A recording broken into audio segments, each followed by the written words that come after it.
ministeera muummee Abiyyi fi jila isaanii kora Raashiyaa Afrikaa marsaa lammeessoo kana irratti hirmaachuuf Raashiyaa deeman waliin addatti mariin akka taasifamu gargaaraan pirezidaantii Putin Yuri Ishakov ibsuu isaanii burqaan oduu Raashiyaa taas gabaaseera. Kora Raashiyaa Afrikaa michummaa Afrikaaf Raashiyaa gidduu cimsuuf jedhame adoolessa 27-28 bara 2023 Raashiyaa magaalaa St. Petersburgitti geggeeffamu irratti argamuudhaaf pirezidaantiin Eertiraa Isaayyaas Afeworqiis garasitti qajeelaniiru. Ministeerri muummee Itoophiyaa Dr. Abiy Ahmedii fi pirezidaantii Putin kora Raashiyaa Afrikaa jalqabaa waggaa 4 geggeeffamee ture irrattis wal arganii dhimmoota hariiroo seena qabeessa biyyoota lamaanii fi ardii Afrikaa ilaaluu irratti mari'atanii turan. Korri Raashiyaa Afrikaa ka Raashiyaan dhiibbaa biyyoota lixaa irraa isheerra gahaa jiru dandamachuuf biyyoota Afrikaa of duukaa hiriirsuu yaalti jedhame kamisa jalqabamu. Kora lammeessoo magaalaa Raashiyaa St. Petersburg keessatti geggeeffama jedhame kanarratti bakka bu'oonni biyyoota Afrikaa 50 ni argamu jedhamee eegama.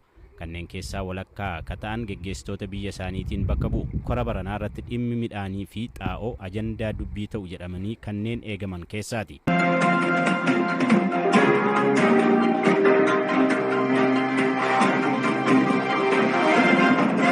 Mariin kun torban darbe Raashiyaan waliigaltee midhaan Yuukireen gabaatti dhiyeessuu keessaa baatee ofiin midhaan Afrikaaf akka dhiyeessitu erga ibsitee booda geggeeffama. Koreen kora kana qindeessaa jiru haga ammaatti dureewwan biyyoota Afrikaa 50 walga'icharratti akka argaman mirkaneessaniiru jedheera. Waraana Raashiyaa fi Yuukireen gidduutti adeemaa jiruun kan miidhamanii fi lamatti kan hiraman biyyoonni Afrikaa dhimma nageenyaas ni kaasu jedhamee eegama.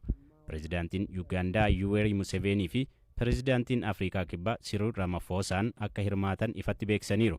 Pirezidaantiin Raashiyaa Vladimir Putin walga'ii guyyoota lamaaf tura jedhame kanarratti geggeessitoota biyyoota Afrikaa garaagaraa waliin dhuunfaatti wal arganii akka mari'atan eegama.